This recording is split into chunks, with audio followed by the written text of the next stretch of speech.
오후 4시에 지식충전쇼 이야기 더 지금 시작합니다.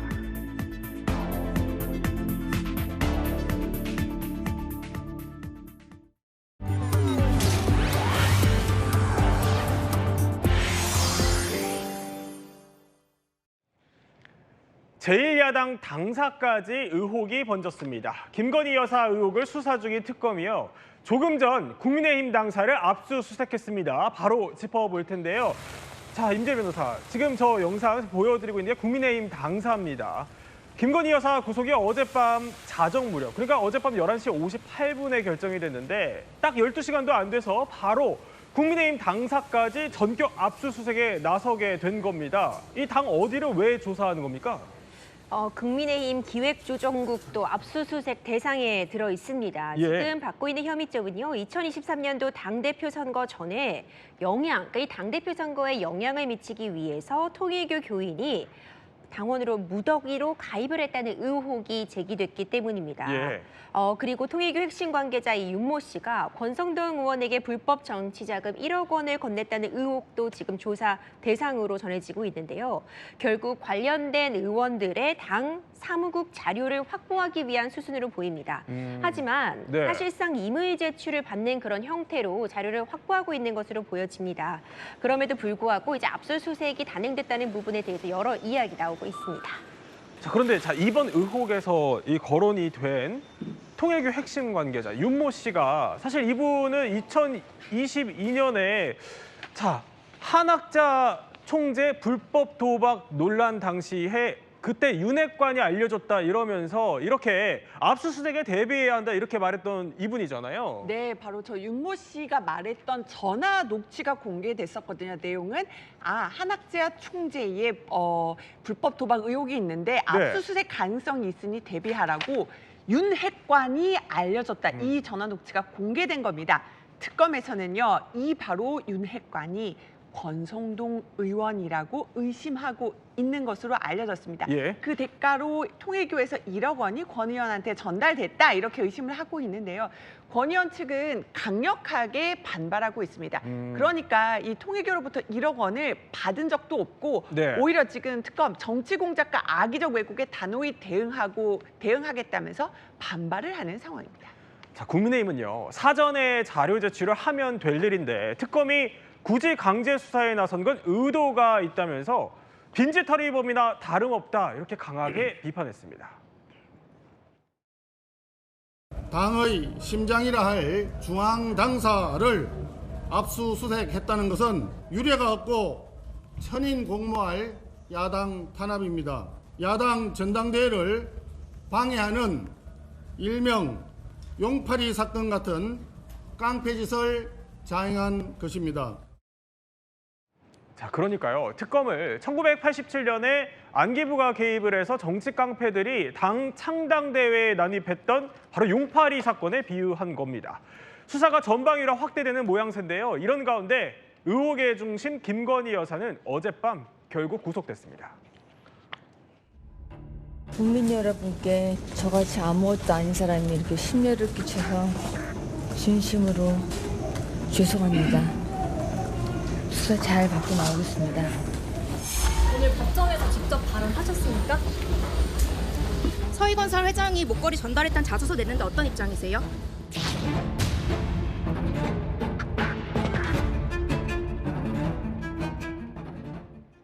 이남희 기자, 사상 처음으로 이제 전직 대통령 부부가 나란히 이제 구속이 된 건데 이거 참 초유의 일들이 많이 일어납니다.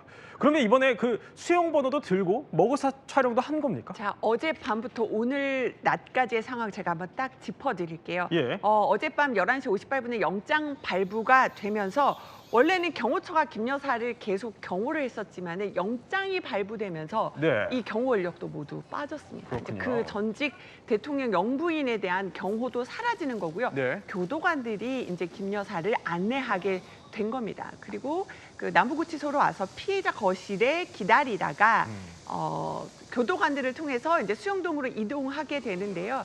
김 여사 먼저 수용 번호로는 4300 1398번을 받은 것으로 알려졌습니다. 그렇군요. 먼저 들어가면은 신체 네. 검사를 받게 되고요. 그다음에 미결수 같은 경우는 옷으로 연록색 옷을 주거든요. 네. 그 옷을 환복하고 4398번 번호와 함께 그 옷을 입고 사진을 찍습니다. 그리고 관련해서 개인적으로 쓸 칫솔, 뭐 내의 네. 이런 것들 개인 용품들을 발급을 받아서 본인이 머물 방으로 일반 수용실로 이동을 하게 되는 겁니다. 그러면 그 이동한 방, 그 독방의 구조는 어떻게 생겼나요? 이 독방은 2평 남짓합니다. 지금 남부구치소에 수감이 되어 있는데 예. 서울구치소보다 남부구치소가 시설이 더 신식으로 알려져 있습니다. 이제 언제 지어졌느냐가 차이가 있기 때문에 남부구치소는 2011년 비교적 최신 시설을 갖추고 있게 좀 최근에 지어졌다고 볼 수 있는데 그럼에도 불구하고 구치소는 구치소일 뿐입니다. 네. 이 2평 남짓한 공간에 TV, 변기, 책상, 뭐 관물대, 접이식, 밥상이 놓여 있고요. 선풍기 등은 비치가 되어 있지만 별도로 침대가 있다거나 에어컨 같은 거는 마련되어 있지 않습니다. 네. 그리고 이부자리를 깔고 이제 취침에 드는 그런 모습을 할 수 있는 것이고 이제 세면 같은 부분은 가능하나 결국 샤워를 하려면은 공용 목욕탕을 이용해야 되는 공용 샤워실을 이용해야 하는 상황입니다. 지금 오른쪽에 나오는 게 실제 남부구치소의 독방 모습 자료화면 저희 보여드리고 있습니다. 그렇습니다. 그리고 수용 첫날 식단도 이제 공개가 되어 있는데 아침으로는 식빵이랑 딸기잼, 우유, 샐러드 정도가 제공이 되었고 예. 점심은 돼지고기 김치찌개, 만두 강정 등이 제공이 되었는데 지금 김 여사 측에 따르면은 식사는 거의 하지 않았다 이렇게 그래요? 전해지고 있습니다. 자, 어쨌든 이번 구속 결정 거의 자정이 다 된 늦은 시간에서야 나오게 됐습니다. 그런데 이게 결정적으로 작용이 됐던 게 그러니까 판사의 마지막 질문이었다 이런 얘기가 있더라고요. 뭐였길래 그렇습니까? 네, 그렇습니다. 어저께 영장실질심사의 결정적 장면이라고 볼 수가 있는데요. 네. 판사가 딱 한 질문만 했습니다. 마지막에 지금 건희 여사에게 예. 이렇게 질문한 거예요. 목걸이 받았습니까? 왜 이 질문을 했냐면 어저께 그 서희건설의 자수서 그러니까 김 여사에게 전달했다라는 자수서가 예. 서희건설 회장이 직접 쓴 자수서가 나왔고 또 목걸이 진품이 나온 거예요. 네. 그러니까 이게 굉장히 별건 수사임에도 불구하고 또 변호인단이 굉장히 이거에 대해서 항의를 했습니다. 이건 그 전에 방어할 수 있는 한 번의 기회도 없이 갑작스럽게 어저께 자수서가 나왔지 않았느냐라고 이제 항의를 했지만 그럼에도 불구하고 판사 입장에서는 이 목걸이에 관련된 진술이 계속 바뀌었잖아요. 그러니까 객관적인 어떤 증거물로서 지금 채택될 수 있는 증거물이 제시됐음에도 불구하고 예. 김건희 여사가 마지막 답변 이렇게 했습니다. 받은 적이 없다. 즉 이 증거에 대해서 또 자수서라는 증언에 대해서 네. 부인을 하는 모습을 보면 증거 인멸할 가능성이 높구나라고 판사가 판단할 수 있는 결정적 답변이었다는 거죠. 근데 이 내용과 관련해서 그러니까 서희건설이 자수서 내용대로 그러니까 김 여사가 목걸이를 받았다가 이게 돌려줬다. 이래도 이게 법적으로 문제가 될 수 있다 이런 얘기들이 있던데 그건 왜 그렇습니까? 그렇죠. 지금 그 목걸이 실물이 확인이 되었는데 만약 김건희 씨에게 주었다면은 예. 그 목걸이가 김건희 씨에게 가 있어야겠죠. 그런데 서희건설이 다시 갖고 있었던 겁니다. 그러면서 이와 관련해서 이 나토 순방 이후에 이 목걸이가 굉장히 논란이 되면서 2022년 9월에 민주당 측에서 고발장 역시 접수가 되었습니다. 네. 그 이후에 정확한 시점은 확인이 어려운 상황이지만 다시 서희건설 측에서 목걸이를 반납받아서 보관하고 있었다라고 이야기가 나오는데 지금 서희건설 측의 주장을 보면 적어도 2개월 이상의 기간 동안은 네. 김건희 여사 측에서 보유를 하고 있던 거죠. 2달 이상은. 그렇죠. 예. 우리 대법원 판례가 명확하게 규정을 하고 있는 부분이 예를 들어서 제가 어떤 공권력을 갖고 있는 공무원인데 예. 급하게 쓸 돈이 있어서 뇌물을 받았다고 쳐볼게요. 예. 그런데 급하게 쓸 돈이 있어서 그 돈을 받았지만 급한 불은 끄고 돈을 돌려줬다면 죄가 되지 않을까요? 그렇지 않습니다. 일단 뇌물의 성격을 띠는 금전적인 이득을 받았다면은 추후에 그걸 돌려줬다고 해도 뇌물죄의 성립에 영향이 없다는 것이 판례의 태도라고 보여집니다. 이제 그런 부분들 때문에 설사 돌려줬다고 해도 여전히 문제될 수 있다는 이야기가 나오는 것입니다. 돌려줬다고 해도 뇌물로 볼 수 있는 여지가 있다라는 건데, 아니 그런데 어제도 저희가 전해드린 소식이었는데, 그러니까 김 여사 부탁으로 명품 시계를 대리 구매해줬다 이런 사람도 등장을 했었어요. 근데 이분이 어제 한 언론과 인터뷰를 했는데 김 여사한테 돈을 절반도 못 받았다 이렇게 얘기를 했다면서요. 언론 인터뷰에서 왜 이 5천만 원 넘는 시계를 대리구매하게 됐는지 예. 그 정황을 자세하게 설명한 겁니다. 김 여사를 만난 것이 2022년 5월 코바나 컨텐츠 사무실이었다고 해요. 근데 김 여사를 만났을 때 이 사업가 서모 씨에게 김 여사 이렇게 얘기했다고 합니다. 순방처럼 해외에 나갈 때 고가 목걸이나 이런 시계가 필요하다. 근데 네. 직접 구매하기는 곤란하다. 이러면서 그 자리에서 흔적 남기면 안 된다면서 5만 원권을 다발로 건네줬다는 겁니다. 근데 그게 대금이 전체가 아니라 한 절반 정도 된다는 거예요. 그렇게 만난 것이 5월인데 그해 9월에 이 사업가는 영부인 할인을 받아서 그러니까 정가가 5천만 원이 넘는데 3,500만 원 정도에 사서 네. 김 여사한테 건넸는데 결국은 절반 정도는 받지 못했다. 이렇게 언론 인터뷰에서 주장을 하고 있는 겁니다. 결국 특검팀은요 어떻게 보고 있냐면 이 같은 진술을 근거로 자, 서 씨가 사실상 이걸 시계를 뇌물로 아니면 이제 김 여사한테 준 게 아니냐 이렇게 보고 있다는 겁니다. 결국 이 대가로 대통령실의 로봇계 경호 관련 사업을 따낸 건 아닌지 이 자체를 들여다보고 있는 겁니다. 자, 이 구매자는요, 본인의 또 SNS 채널이 있는데 여기에서 이 로봇계와 또 시계는 연관성이 없다 이렇게 부인했습니다. 직접 들어보겠습니다. 3개월간 용산 경비를 위해 시뮬레이션 해주는 대가로 받은 게 1억 6천 단위고 고작 1,670만 원이다. 새 로봇계가 중고되는 감가상각교와 박사 인력 8명 인건비 매달 최소 6천만 원 등을 고려하면 최소 3억 원 받았어야 됐다. 이게 특혜인지 아닌지는 여러분들이 판단할 문제다. 자, 임재 변호사. 그런데 어쨌든 아직까지 특검이 이 문제의 명품 시계의 상자만 지금 찾았고 어쨌든 실물은 못 찾았어요. 그러면 준 사람은 있는데 받은 사람은 없는 상황 이렇게 보이긴 하거든요. 그렇죠. 지금 이 시계 역시도요. 실물은 확보가 되지 않았습니다. 예. 지금 김건희 씨 친오빠의 이 장모집에서 이 상자, 이 명품 시계 상자와 보증서 같은 부분만 확인이 되어서 네. 사실상 역으로 추적을 해본다면은 그러니까 실구매자가 누구였는지 그리고 그 부분도 지금 주장을 하고 있는 부분이 있고요.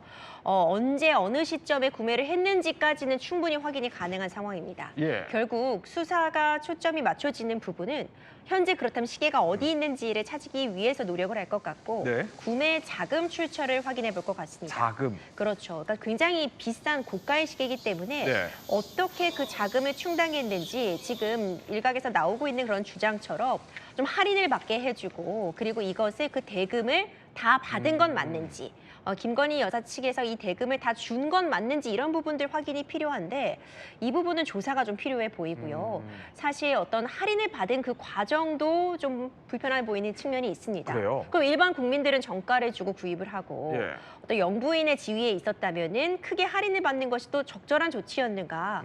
할인받은 부분만큼 또 어떤 이것 역시도 청탁의 대가로서 볼 수 있는 거 아니냐는 주장 나올 수 있거든요. 네. 이제 이런 부분에 수사가 좀 초점이 맞춰지리라고 봅니다. 자, 그럼 이런 구매 자금을 비롯해서 뭐 여러 가지 의혹들에 대해서 일단 그럼 김 여사가 더 구체적인 해명을 내놓아야 할 것 같은데요. 네, 내일 특검팀이 김 여사를 불렀다면서요? 네, 그렇습니다. 하루 정도의 시간을 준 것 같아요. 오늘은 부르지 않았습니다. 아마도 신경을 좀 추스리는 시간을 준 것 같고요. 예. 내일 오전 10시입니다.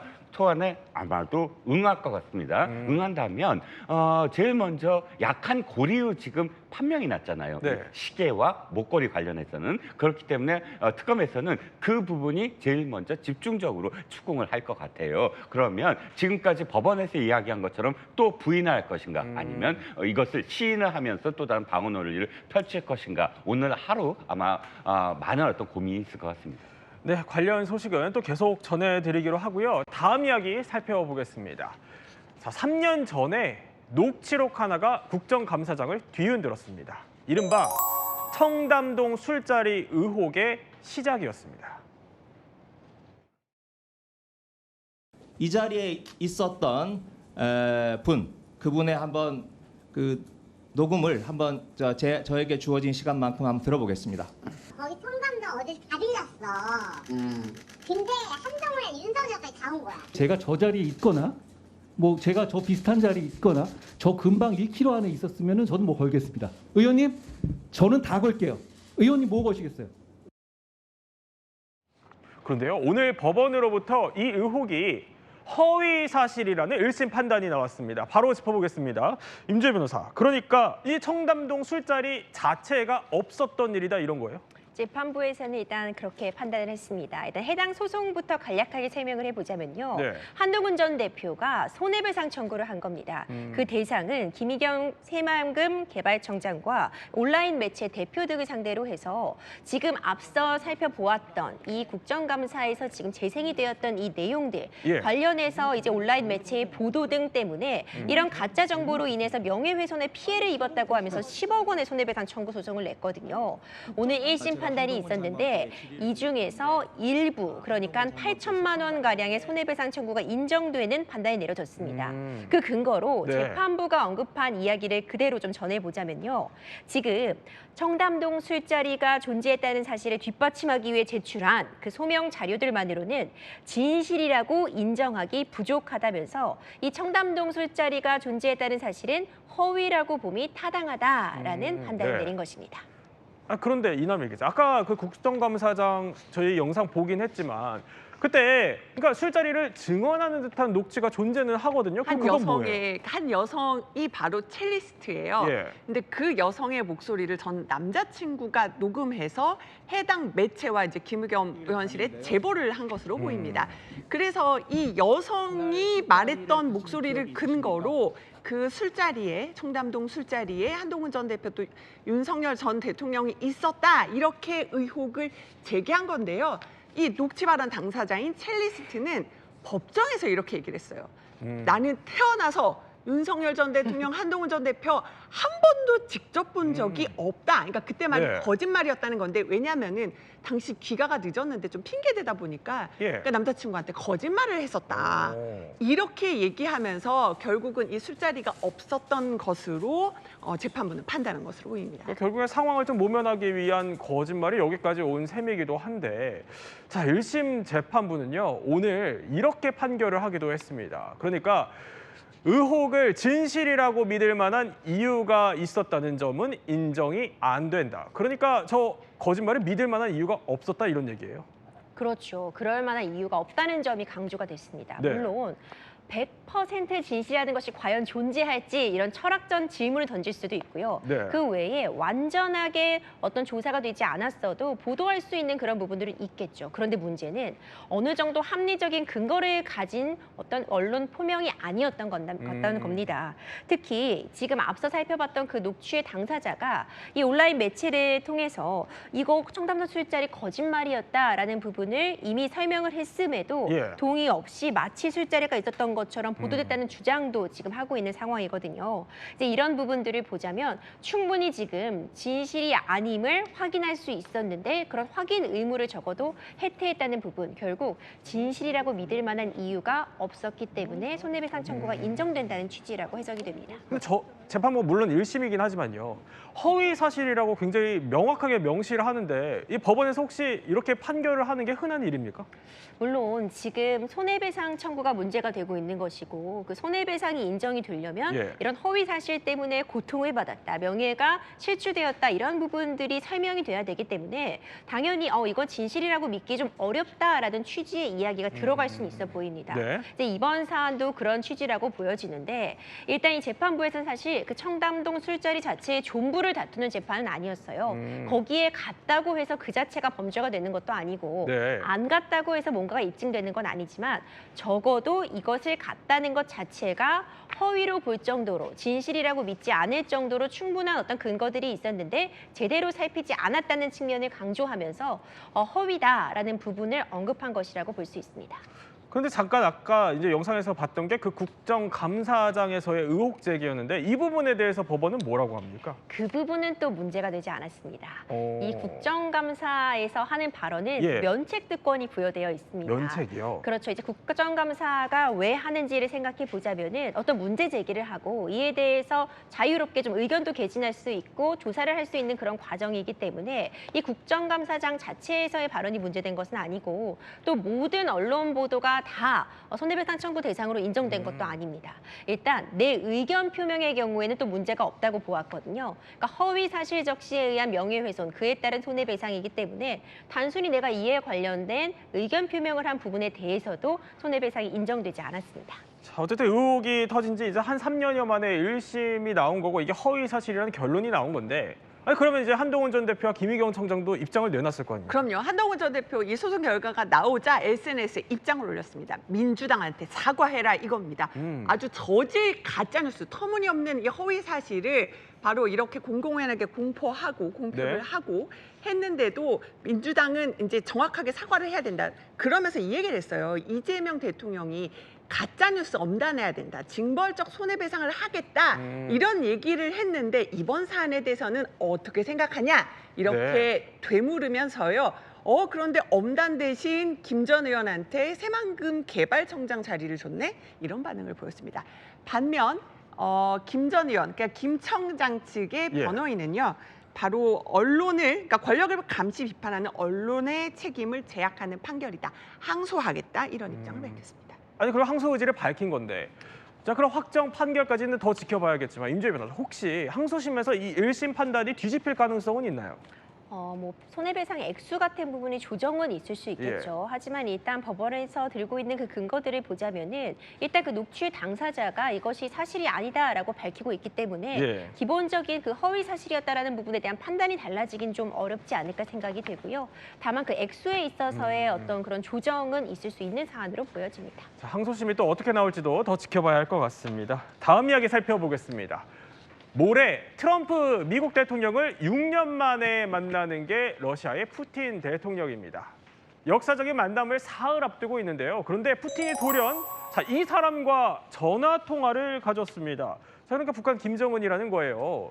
자, 이남비 기자, 첫 번째 일단 의문이 남는 게 그러니까 북한 김정은에게 나 트럼프 만난다 이렇게 어떻게 보면 뭐 보고라도 하듯이 먼저 연락을 취했다는 거예요. 그럼 뭐 작전 회의라도 하겠다는 거예요. 크렘린궁에서 밝혔어요. 전화한 사실을.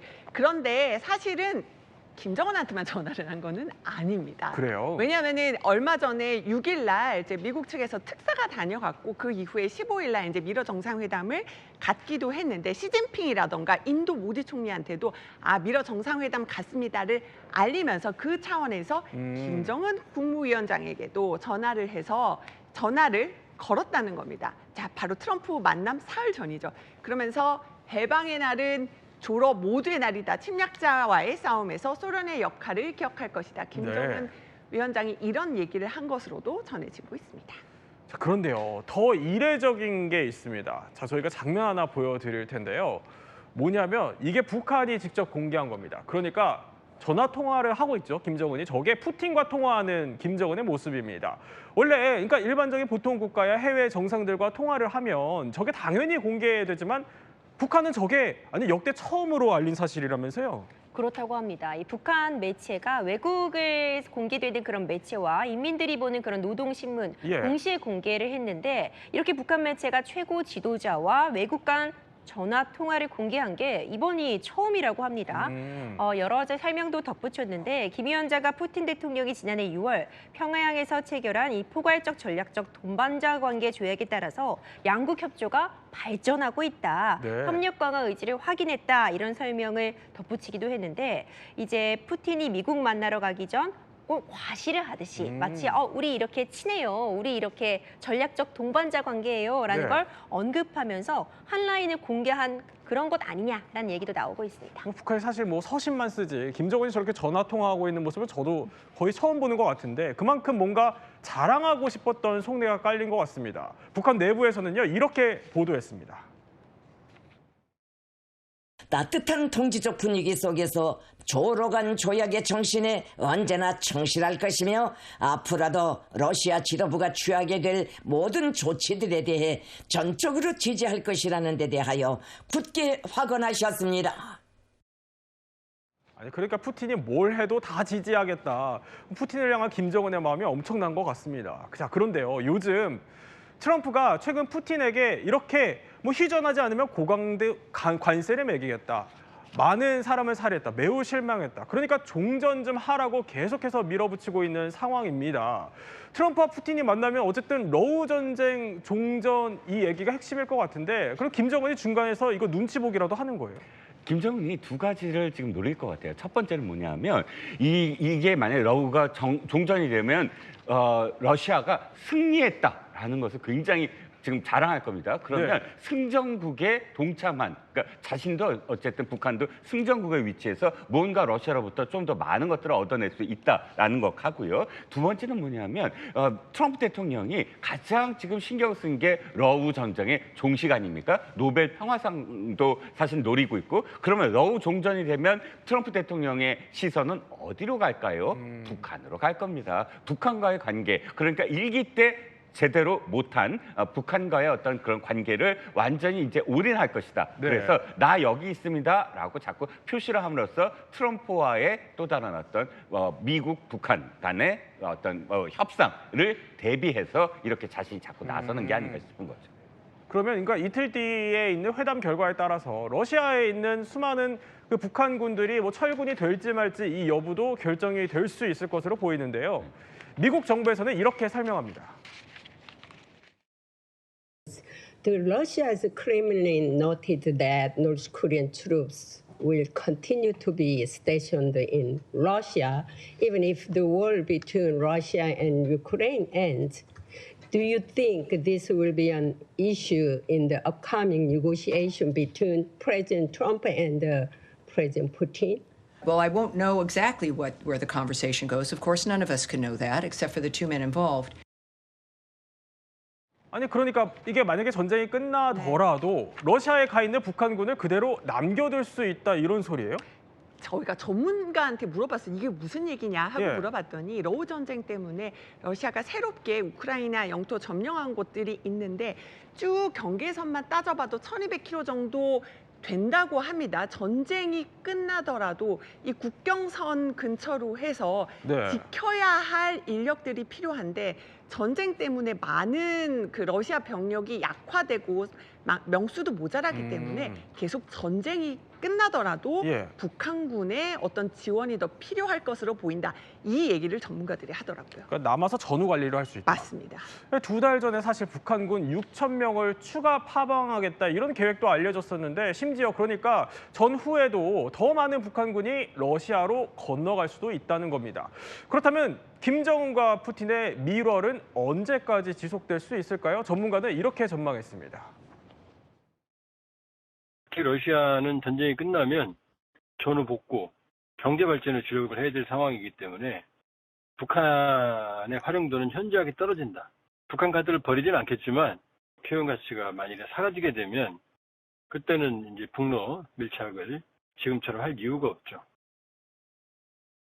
아니 그러니까 이정훈 평론가 지금 푸틴과 어쨌든 전화 통화를 처음 공개하고 대놓고 그렇게 지진을 하고 있지만 나중에는 이게 종전 뒤에는 낙동강 오리알이 될 수도 있다 이런 불안감이 깔려 있다는 거예요. 그렇죠. 실질적으로 우리가 그 북한이 파병을 했을 때 경제적 도움과 군사적 도움을 러시아로부터 받을 거로 예측을 했어요. 그런데 지금 북한의 그 국가정보원이 밝힌 북한의 어떤 실상을 보면 휘발유 값이나 옥수수 곡물 값이 안정화되지 않고 있거든요. 그 이유는 그건 뭐냐면 러시아가 지원을 제대로 안 해주고 있다는 거예요. 현재도 안 해주고 있다면 뭐 끝난 다음에는 해주겠습니까? 그러니까 북한 입장에서는 러시아를 계속 철통같이 믿고만 있어서는 안 되겠다라는 생각이 분명히 있을 겁니다. 아니 결국에 그러면 트럼프한테 다시 매달릴 수밖에 없을 것 같은데 그럼 트럼프를 무시할 수는 없을 것 같고요. 그렇다 보니 올해 김정은이 이런 정황이 포착이 됐어요. 매년 포병 훈련을 저렇게 갔었는데 이거 올해 안 가고 지금 수위를 조절하고 있거든요. 그렇죠. 그러면 하반기에 정세가 어떻게 될지 본인도 모르니까 지금 미국 간 보는 거예요.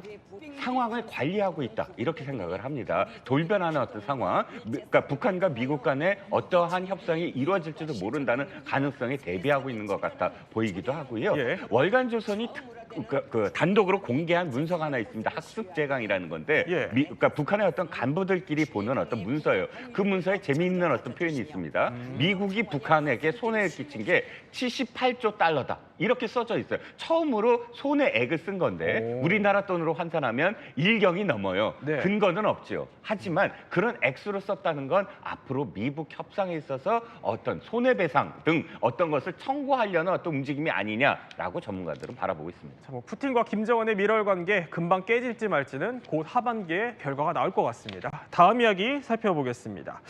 자, 시청자 여러분은 혹시 카카오톡 채팅방 몇 개나 열어두고 계십니까? 일상은 물론 요즘 직장에서도 카톡을 자주 쓰다 보니까 그만큼 얼굴 붉히는 실수도 적지 않은데요. 자, 가장 많이 언급되는 카톡 실수 일단 한번 간단히 짚어볼게요. 그러니까 이런 게 있습니다.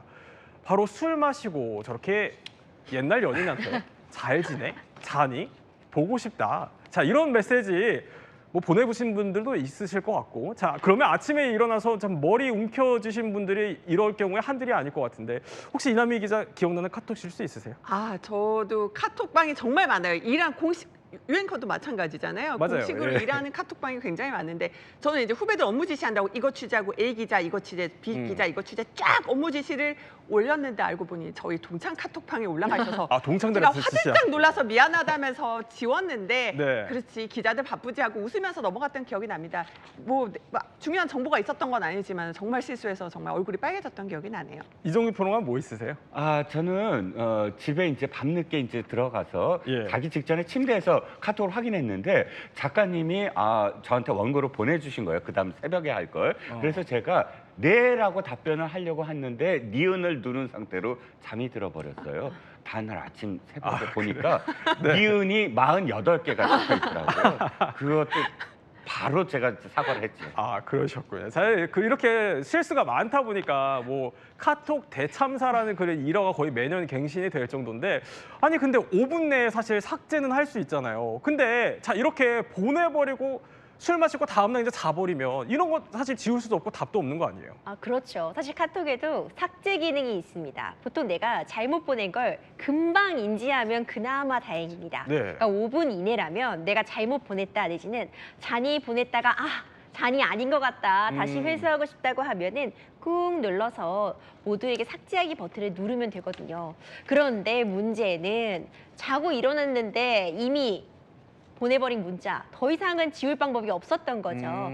이제 카톡에서도 이런 부분들, 이 대참사를 좀 막아보기 위해서 지속적으로 또 소비자들의 요구도 있어 왔고요. 네. 이 삭제할 수 있는 시간을 현행 5분에서 최장 24시간 내로 대폭으로 늘리는 안이 추진되고 있습니다. 24시간? 아니 그러면 그러니까 실수를 수습하는데 5분은 사실 짧았던 분들한테는 듣던 좀 반가운 소식일 것 같긴 한데, 자, 그런데 이남희 기자, 단체 사실 채팅방에서 이렇게 만약에 혹시 실수를 하면 삭제를 해도 내가 뭔가 카톡을 남겼다 이런 거 사실 알 수는 있었잖아요. 아이, 그러니까요. 자, 가장 또 하는 게 상사 욕하는 거를 팀원방에 올려요. 야, 지금 박 실장 목소리 들었어? 왜 이렇게 듣기 싫냐? 올렸어요. 그런데 이거 너무 놀랐잖아요. 박 실장님이 있는 팀원방이잖아요. 네. 빨리 지워요. 지우면은 박 실장님은 자기 욕했는지 못 볼 수 있어도 특정인이 지웠네? 자, 지운 거 보여지죠? 누구 씨가 지웠네 라는 걸 알 수 있으니까 나중에 내 욕을 했다라는 걸 듣게 될 수도 있거든요.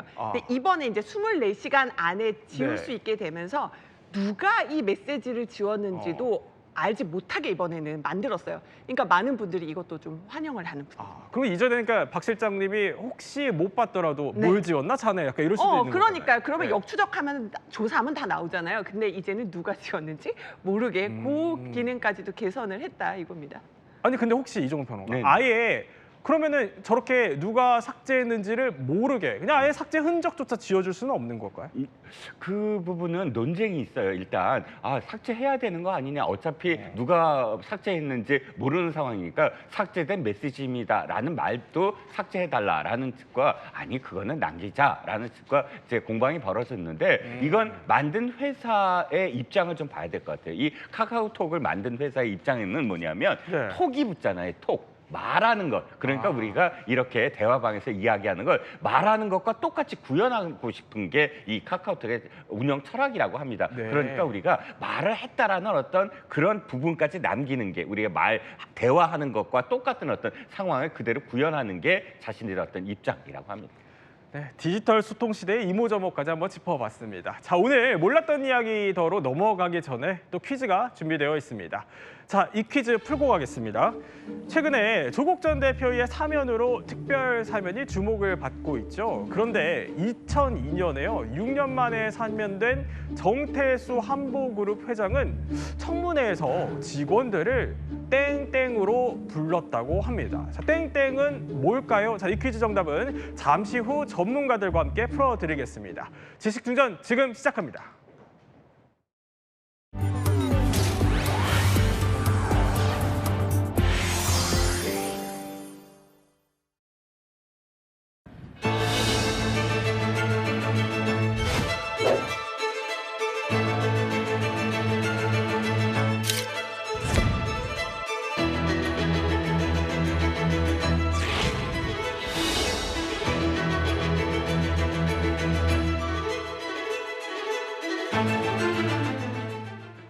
얼마 전에 결정됐던 조국 전 대표의 광복절 특별 사면으로요.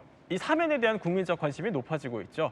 먼저 정성호 법무부 장관의 발표 한번 보고 오겠습니다. 주요 공직자와 정치인 27명을 사면 대상에 포함하였습니다. 주요 대상자는 조국, 윤미향, 심학봉, 송광호, 최강욱, 홍문종, 조희연 전 서울시 교육감 등입니다. 국민 주권정부 출범 후 첫 사면을 통해 사회적 갈등을 극복하고 국민 대통합의 계기를 마련할 수 있기를 기대합니다. 자, 홍정석 변호사님, 이번에도 굉장히 많은 정재계 인사들이 사면 대상에 또 포함이 됐어요. 이것부터 한번 짚어볼게요. 도대체 사면이 뭐길래 이렇게 정권마다 논란이고 화제인 거죠? 우리나라 법의 사면은 두 가지 종류가 있습니다. 먼저 사면은 이제 단어 뜻대로 용서하고 면한다. 즉 우리 사법부의 판결을 받아서 지금 형을 살고 있는 사람들에 대해서 형을 면해준다는 그런 의미로 쉽게 이해하시면 될 것 같고요. 아까 말씀하신 것처럼 두 가지 종류가 있는데 일반 사면과 특별 사면이 있습니다. 일반 사면은 이제 죄를 대상으로 합니다. 예를 들면 음주운전자 전부 다 이제 사면해주는 게 일반 사면이고요. 특별 사면은 말 그대로 특정한 사람에 대한 죄를 면해주는 겁니다. 가장 큰 차이는 일반 사면은 국회의 동의가 있어야 되고 특별 사면은 그냥 대통령의 재량권이기 때문에 좀 더 쉽게 행할 수 있는 사면이라고 보시면 될 것 같습니다. 자, 김승대 교수님, 그런데 그동안의 사면을 사실 쭉 지켜보면은요, 내일 모레, 그러니까 광복절, 이 광복절 사면이 유독 주목을 많이 받게 되는 것 같아요. 그 이유가 있을까요? 예, 광복절은 1945년 우리나라가 일제로부터 해방된 날이고 또 1948년에 우리 이 정부가 수립된 그런 우리 대한민국으로서는 가장 중요한 축일입니다. 그렇죠. 그래서 이날을 기해 가지고 사면을 하는 것이 가장 적합하기 때문에 그동안에 중요한 사면은 전부 이날을 통해서 이루어져 왔습니다. 어떤 사람들이 있었죠? 예, 주요 거물 정치인이나 거물 경제인들이 대부분 이날에 많이 이 사면이 되었거든요. 그래서 그 사람들 일일이 다 근원을 하기는 너무 많고 이번 사면하고 관련해서 광복절 사면을 이야기하시니까 이야기인데 뭐 사면의 대상은 어떤 그 중대한 사건이라도 행할 수 있는 것이지만 특히 이제 종군 위안부의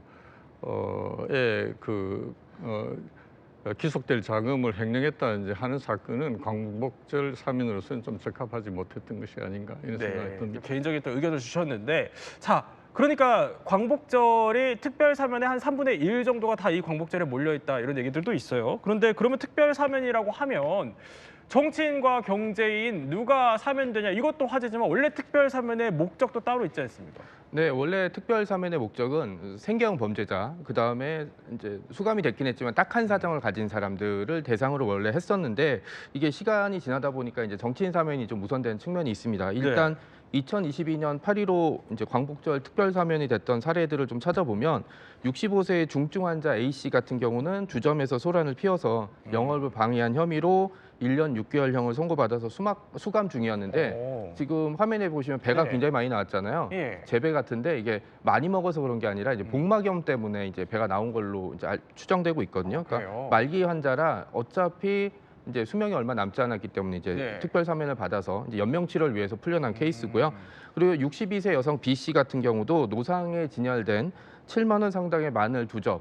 요 대본을 보고 어머니께서 굉장히 비싼 마늘이다라고 이제 말씀을 해주셨는데 이 마늘을 훔쳐서 이제 그 1년형을 이제 선고받고 이제 수감됐던 사례가 이제 풀려났었고요. 또 남성 C 씨 같은 경우는 슈퍼마켓에서 30만 원 상당의 통조림을 가져갔다가 절도 혐의로 6개월형을 선고받았었습니다. 그리고 이제 40세의 D 씨 같은 경우는 버스 기사의 멱살을 잡고 폭행해서 약 2주간의 상해를 입힌 전치 2주가 나와서 1년 6개월형을 선고받았는데 이런 사례들이 이제 전부 이제 특별 사면에 해당이 돼서 이제 풀려난 케이스가 됐습니다. 그리고 이번 2025년 광복절 특별 사면에서도 저도 몰랐는데 이제 감옥에 있다가 이제 출산을 하는 경우가 있거든요. 그러니까 이 경우는 일정 기간 동안 아이랑 같이 감옥에서 있을 수 있다고 하더라고요. 그러니까 이런 케이스, 그 다음에 또 이제 좀 생경절도 같은 케이스들은 이제 특별 사면으로 이제 풀려났다고 이제 알려지고 있습니다. 자, 이렇게 그러니까 특별 사면의 원래 취지와 목적들을 사례를 통해서 쭉 설명을 해주셨는데, 근데 이랬던 게 그러면 언제 갑자기 이렇게 정치인, 경제인 중심으로 사면이 이루어지게 된 거죠? 예, 앞서 말씀하신 이제 민생 사범들에 대해서 사면을 행하기 위해서 특별 사면이든 일반 사면이든 같이 이제 병행돼서 시행이 되어 왔었는데요. 한 30년 전으로 되돌아가 보면 우리나라에 이제 95년까지는 일반 사면과 특별 사면이 병행이 됐었습니다. 근데 그 이후에 우리나라에서 일반 사면은 이제 존재하지 않고 특별 사면만 있게 되는데, 특별 사면을 하다 보니까 이제 범죄를 대상으로 하지 못하고 사람을 골라야 되지 않습니까? 그런 가운데 정치인이나 경제인들이 이제 포함되기 시작하고 그 정치인이나 경제인이 이제 내 편, 네 편 갈라가지고 사람을 선별하다 보니까 권력형 사면이다 이런 말들이 나타나기 시작했고 그게 계속 이어지다 보니까 점점 더 정치인, 경제인의 많이 포커스가 맞춰지고 민생사범들에 대해서는 그냥 명단이 너무 많이 나오다 보니까 그 부분이 부각이 안 되는 측면도 있는 거죠. 그래서 그 부분이 이제 작용을 그렇게 하다 보니까 경제인, 정치인의 좀 더 포커싱이 된 특별 사면이다 이렇게 인식을 하시는 것 같습니다. 자, 그러면 이 특별 사면이 지금까지 어떤 논란들을 좀 불러왔는지 저희가 한번 짚어보도록 하겠습니다. 자, 먼저 첫 번째는요. 그러니까 사면 거래 의혹이라는 겁니다. 자, 이게 이번에도 사실 또 예외는 아니었어요. 뭐냐면 국민의힘 송원석 비대위원장과 이제 강훈식 비서실장 간의 문자가 포착이 된 겁니다. 자, 저 문자인데요. 그러니까 송 비대위원장이 여권 정치인들의 이름을 이렇게 거론을 하면서 이번 광복절 사면 요청을 한 거죠. 그래서 이게 결국 논란이 계속 커지니까 송 비대위원장이 어쨌든 요청을 좀 취소한다 이렇게 나섰지만 이번 사면 명단을 보니까 송 비대위원장이 거론한 인사들이 일단 다수 포함된 상황이었습니다. 자, 이른바 사면 요청 논란이었어요. 김승래 교수님. 이게 일단 법적으로는 가능한 일입니까? 예, 이 문제를 따지려면 일단 이제 사면의 그 목적과 한계를 좀 살펴봐야 되는데요. 사면의 목적은 결국 국민의 화합과 국가 통합에 있습니다. 거기에 그 목적에 맞춰야 되고 또 당리당략적인 사면, 안 그러면 자기 정파의 이익에만 그 부합하는 사면 이런 것은 그 한계를 넘어서는 것이다. 이렇게 이제 학자들이 이야기를 하고 있는데요. 뭐 이런 점을 고려해서 정치인 사면을 하다 보니까 그 대통령 자기 편의 그 정파뿐만 아니라 대통령을 반대하는 세력의 정파들도 같이 어떻게 비율적으로 잘 뭐 조화가 될 수 있도록 해서 사면을 할 필요가 있거든요. 그렇게 관례적으로 해 오다 보니까 뭐 야당에서는 이번 사면이 있을 것이 확실하니까 자기들 인사들은 이런 사람을 포함해 달라라고 이제 말을 하는 지경에까지 이르렀는데 이게 모습은 그리 좋지는 않지만 꼭 위법이라고 말할 수는 없습니다. 아, 그렇군요. 이제 비판적으로는 보시지만 또 위법은 아니다라는 이제 법률 과정 해석까지 주셨어요. 그런데 자, 또 기억나는 사면 거래 의혹 하면은 많은 분들이 아마 기억을 하실 겁니다. 1997년 당시에 김대중 전 대통령의 그러니까 전두환, 노태우 전 대통령의 특별 사면, 이거 많은 분들 기억을 하실 겁니다. 일단 그러면 짚어볼게요. 당시 어떻게 좀 사면이 된 거죠? 예, 그냥 너무 많이 아시겠지만 그 12.12 광주 민주화 운동이랑 5.18 광주 민주화 운동, 12.12 광주 구테타입니다. 여기 유혈 진압에 대한 이제 범죄 혐의로 그 전두환, 노태우에 대한 이제 재판이 진행되고 96년도에 구속이 됐었거든요. 근데 재판이 이제 끝나면서 판결이 전두환에 대해서는 무기징역, 노태우에 대해서는 징역 17년 이렇게 나옵니다. 그런데 느닷없이 97년 12월 22일에 이때는 김영삼 정부 시절이었는데 김대중 대통령이 당선인 시절입니다. 그래서 두 사람과 김종필 당시 정치인이 세 명이 모여가지고 이 사면을 결정하게 되고 두 사람에 대한 사면 조치를 하게 됩니다. 언뜻 들으면 2년도 안 된 무기징역이랑 17년을 받은 사람들이 2년도 안 돼가지고 사면을 받게 된 거거든요. 따라서 그때 굉장히 비판도 많았고 뭐 긍정적인 효과를 말씀하시는 분들도 있었지만 대부분은 이 행위에 대해서 굉장히 비판적인 시각이 많았다. 그렇게 보고 있습니다. 그런데 자, 당시에 사실 공분을 더 크게 샀던 거는 사면 직후에 두 전직 대통령의 모습 때문이었습니다. 영상 준비되어 있습니다.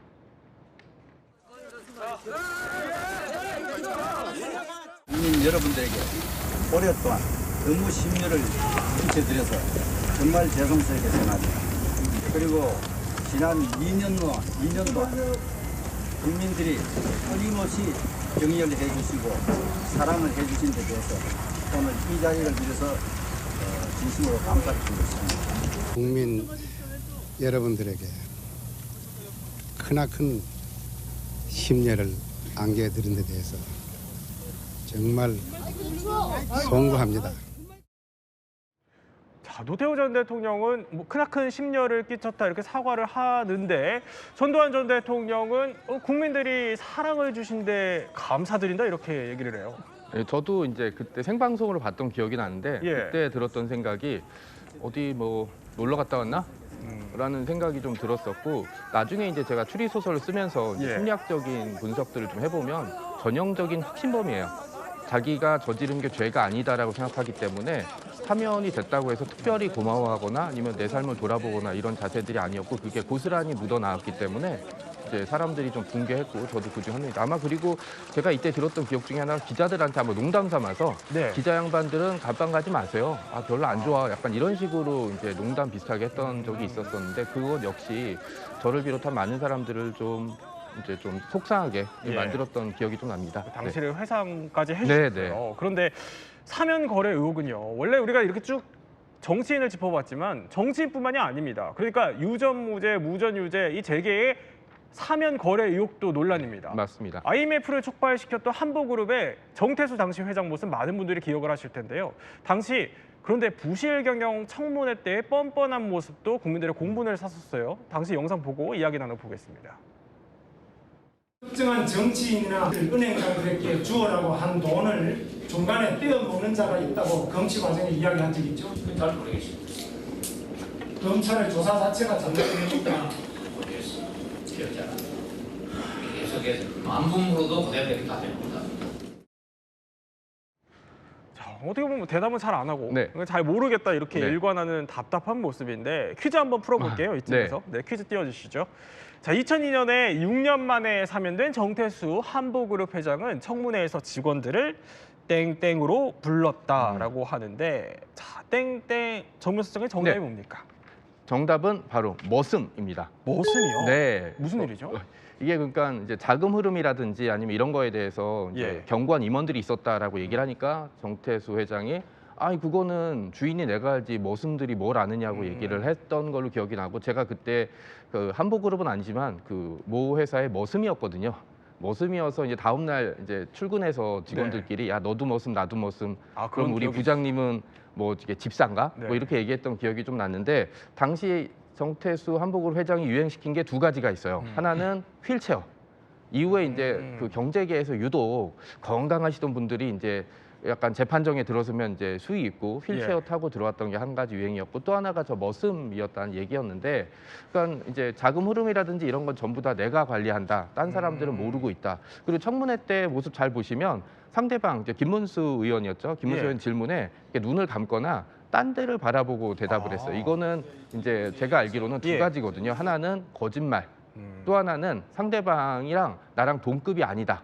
라는 식의 심리 상태를 보여준다고 이제 알려져 있거든요. 그러니까 청문회 나왔어도 내가 잘못한 건 없고 그냥 사람들이 나를 핍박한 거다라는 식의 생각들을 하고 있는데 IMF라는 게 이제 대한민국 현대사에 미친 영향을 생각하면 평생 속죄하고 살아도 좀 모자른 판국에 저런 식의 모습을 보여서 사실 직장을 다니고 있던 저를 비롯한 많은 사람들의 좀 공분을 샀던 기억이 나고 있습니다. 공분이 아직도 이어지시는 거 아니에요? 자, 그런데 수감 6년 만인 2002년에 특별 사면이 된 겁니다. 홍정석 변호사님. 맞습니다. 그럼 당시에는 어떤 이유로 좀 사면이 됐던 거죠? 이때 많은 분들이 되게 황당해 하셨었는데요. 이 정태수 회장이 그때 징역 15년을 받았습니다. 그런데 2002년도에 김대중 전 대통령이 수감 6년 만에 사면을 해주는데요. 그때 얘기한 형식적인 표면적인 명분은 경제 살린다. 경제 살리기에 정태수 회장이 역할을 할 수 있기 때문에 사면한다. 그것이 이유였습니다. 그런데 과연 죄를 뉘우치고 거기에 대해서 이후에도 속죄하는 마음으로 있었느냐. 그 부분에 대해서 살펴볼 필요가 있었는데 당시에도 사면 당시에 로비의 결과물이다. 이런 얘기들이 굉장히 많았습니다. 사실 지금 이제 또 돌이켜 보면 당시에 정태수 회장은 본인의 사면을 위해서 엄청나게 로비를 했고 사실 이 정태수 회장 때문에 우리나라의 IMF가 촉발됐고 그 IMF 때문에 우리 전 국민이 금모으기 운동 같은 것들 해가지고 어떻게 보면은 잘못한 사람은 따로 있고 그 피해를 복구하는 사람들은 우리 국민들이 전체가 나서서 했단 말입니다.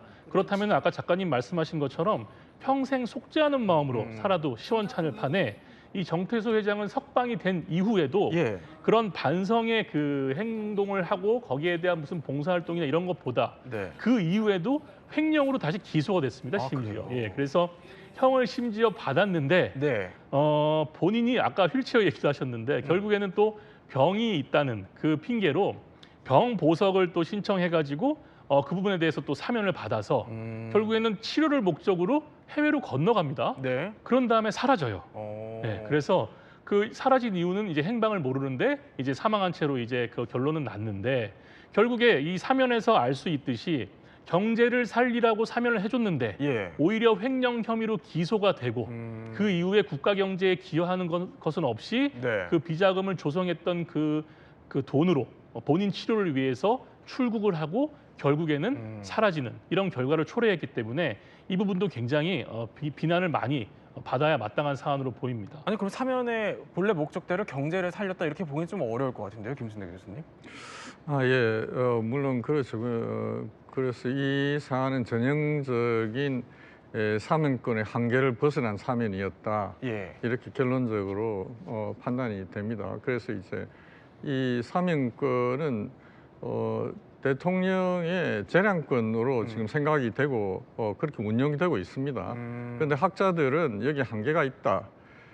특히 목적에서 국민화합, 국가통합의 목적의 범위를 명확히 이제 지켜야 되고 또 경제적인 측면에서 경제난이라든지 생활고를 해소하는 데 도움이 되는 방향의 그 한계선을 지켜야 되는 거고 당리당략적인 그런 정파 이익적인 사면을 해서는 사면권의 남용이다라고 하는 게 학자들의 견해이기 때문에 앞으로 이 사면권에 관한 법적 통제가 좀 강화되어야 할 것으로 생각이 됩니다.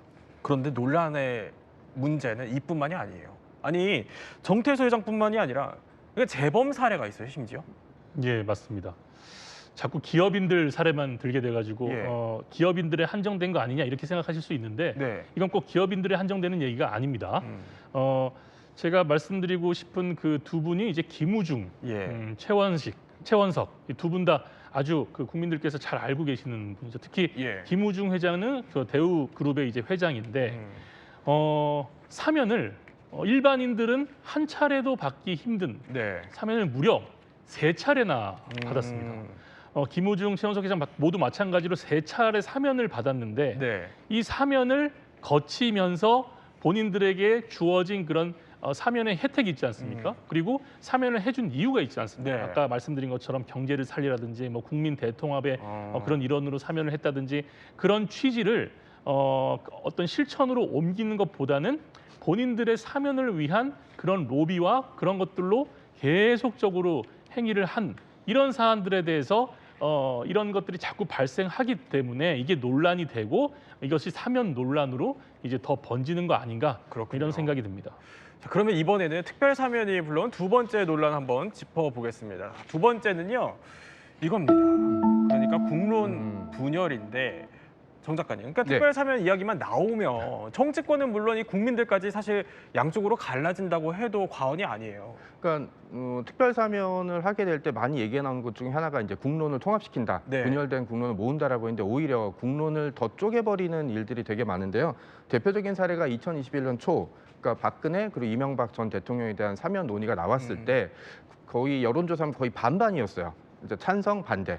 예, 당시에. 네, 당시에 거의 반대로 나왔고 뭐 통합을 위한 결단이다라고 보는 의견도 있는 반면에 이게 추악한 정치 거래다라는 식의 얘기도 좀 나왔었고요. 2022년 광복절 특별사면에 이명박 전 대통령이 포함됐을 때도 이제 여러 가지 의견들이 나와서 정확히 반반씩 이렇게 나눠졌던 적이 있었고요. 예. 2024년 뭐 광복절 특별 사면을 받은 김경수 전 경남지사 사례에서는 같은 당에 속해 있던 민주당에서조차 이제 좀 너무한 거 아니냐라는 식의 얘기들이 좀 나왔습니다. 이거는 이제 사실 사면은 예전부터 있었거든요. 조선시대 같은 경우는 임금이 세자가 아들이 태어났거나 세자 책봉이 되거나 이런 좋은 일이 있을 때 흉악범을 제외한 사람들을 풀어준 사례가 있었는데 그때는 국론 분열이라는 게 있을 수가 없었죠. 왕이 결정했으니까. 근데 지금은 사면이라는 게 대통령의 권한이나 계속 분열이 될 수밖에 없어서 제가 좀 고민을 해봤거든요. 해결책이 없는지. 네. 그래서 제가 내린 결론은 대통령이 누군가 사면할 때마다 임기를 1개월씩 깎는 거예요.